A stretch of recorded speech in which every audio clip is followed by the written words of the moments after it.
Hello, my fellow comic book collectors. This is actually kind of an interesting unboxing. Not quite the comics that I normally would chase after, but one of my viewers, a fellow Cape Reddener, we're called in Canada, we're known as Capers, which is basically this island off the east coast of Canada. Yeah, that's where I grew up. That's where this guy is from that sent me this package. He needed some money to buy a really cool comic. I hope he gets it. I hope he gets it. I tried to help him negotiate a good price on it, so I gave him some tips on that. And yeah, so hopefully he gets the comic. And you know, this is my helping him of getting it. So he basically said he needed to raise some money. So he sold me some Golden Age kind of cool books and one kind of more recent, you know, modern big key actually. So he sold me a bunch of comics at a really great price, like really great price. I actually have to say thank you to the guy. There's not normally the comics that I would normally chase after, but you know, kind of cool comics still. He sold me everything that's in this box, and it's a big box, for $300 Canadian, which is about, I would say about $240 US, shipped. Like he sent it really fast. I got here in 2 days. So you know, FedEx shipment, or Pure Later, you know, he sent all that for it was $300 shipped, so pretty great price for what's inside. You'll see. And it, you know, he gave me some pretty great stuff, so hopefully he gets his big comic that he wants. And you know, it was worth it for him to give up these good comics. Okay, so I'm gonna open it up. He packed it really well. He told me that he was being really careful because it's a bunch of slabs. It's 7 slabs, and basically, yeah, he floated it, so you can see there's another box inside. So there's a second box, and I'm gonna just quickly slice it open. I'm one of those people that likes to make sounds when I do things. It's so weird. I go doop doop doop doop. I don't know. You're probably thinking I'm crazy, but okay. It's just something I do. Okay. Okay, so now another box. So here's the slabs. And how do I get this out? Okay, so he taped this quite well. Gotta slice through this too. So he did do an amazing job of packing. I gotta give him really, really good high grades for his packing job.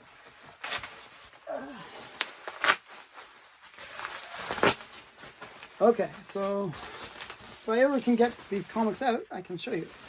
Oh yeah. Okay, so. And actually, I was surprised. Like when he said 300, I was actually surprised because it was 7 books, Golden Age books, and in high grade. But then I looked them up, and they really weren't that expensive. Strangely, sadly so. Like sometimes there are books that are from the Golden Age that aren't expensive. You can actually get them for a really great price. And these are that case where it's just really good pricing for high-grade books. Like there's just no demand for certain books. And as I said, these aren't normally ones I would chase after, but you know, they are kind of cool in their own right. So I'm kind of happy to have them in my collection. And I was happy that he considered me first. You know, he came to me saying he wanted to sell to me first and give me a good chance to get some really great books at a great price. So I was thought that was really nice. Okay, so more wrapping. He really did do a great job of shipping these things. Okay, so we're going to get into the first one. The first one is actually, if it was a different number, it could be like maybe $10,000. It would be that level. This issue is not a key. So it's just a cool cool comic, but it's not a key. This is Famous Funnies number 110. Now, the big books for Famous Funnies are a little bit later when you get the Frank Frazetta covers, which are in the 210, 211, somewhere around there. And those ones, they command big money. This one, it's one of those more cartoon kind of covers. Just doesn't command very much money. So normally this is like maybe 50 to maybe $100 at the most, even though it's a really high grade. Like this is a 9.0, just a real, and there's not many on the census. It is like less than 10 on the census. But that's the interesting thing about Golden Age books. Some just don't have much value, but it's kind of cool. It's kind of a cool book. I'll show you the back as well. I kind of like it. It's kind of a cool cover. And then another Famous Funnies. So this is Famous Funnies 145. And this one I actually like a little bit better because they're a girl. And they lost their clothes. The moose has run off with their clothing. At least the king's clothing. So yeah, kind of cool. I'll show you the back as well. So this one is in a 9.0 as well. Just really high grade for these kind of old books. I mean, this is from 1946. Considering how old they are, you'd think, wow, they should be really expensive, but strangely not. Okay. This one is a lower grade, but it is a cool book. This is Dennis the Menace number 8. And this is the last pre-code issue for Dennis the Menace. So it is kind of a minor key, I would say. And, I do like Dennis the Menace. So I actually have the very first appearance of Dennis the Menace. I think he is a cool character. I kind of grew up reading Dennis the Menace in the like Sunday, funnies. So I always liked Dennis the Menace. Especially I liked, it was Family Circus really, where they would do like the little path and you'd see them walking through the whole entire crazy place, like all these little footprints. I like that about Dennis the Menace. So this is pretty cool. Last pre-code issue. So this is from 1955. So barely Golden Age. And then we got... that might be considered Atomic Age, actually. Then the next one is Blondie. I actually don't have any Blondies in my collection, so this is kind of a cool book to get. So this is Blondie Comics Monthly, number 20. This is from 1950. Kind of a cool book. Actually, I think this is a really cute cover. And actually has an ad for more Blondie on the back. So kind of cool. Not bad. 8.5, really high grades. Like I'm just like, I was so surprised. Like when he made the offer and he showed me all the books, I was like, are you sure you want it for all of the books? Because I thought it was like, maybe he would say, oh, individually. But when I looked up on the GPA and I looked up on Go Collect, the prices just weren't really that, just, as I said, like maybe $50 each. It's like so crazy to me. Like, the cost of the slab alone like is almost the same as the value of the comic. And then here's another Blondie. This is Blondie number 19. And it's a really nice one. Actually, I like this kind of family one where they're all thinking about things that they want and they're just basically harassing the father. That's my life. And he's just thinking about how money is going away. that's so me. So that's kind of funny. I like this one a lot, actually. I should show it to my family. So this is Blondie number 50. And you can tell it's Golden Age because it has a gun on the back. So that's a good way to tell. Because one of the things that the Comic Code Authority did was it prevented comics from advertising guns. That was one of the rules with the Comic Code Authority. Okay, this is interesting. This is from January. January 1952. And this is Fawcett's Funny Animals, number 74. And this one, actually, I looked it up. This one's kind of interesting because it is... I think it is actually a pedigree, but it doesn't say that it's a pedigree. Okay.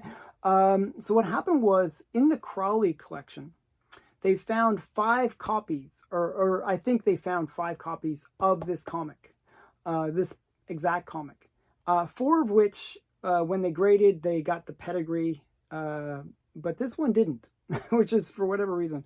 I'm not sure if it was in the Crowley collection or not, but it's kind of, to me, it's kind of weird that it wouldn't have been, because how many of these would have been in that high grade, you know, other than the ones from the Crowley collection. So it is the highest graded copy, 9.4 of this book. And there's only like, I think there's only 6 on the census or something like that. It's like really low number on the census.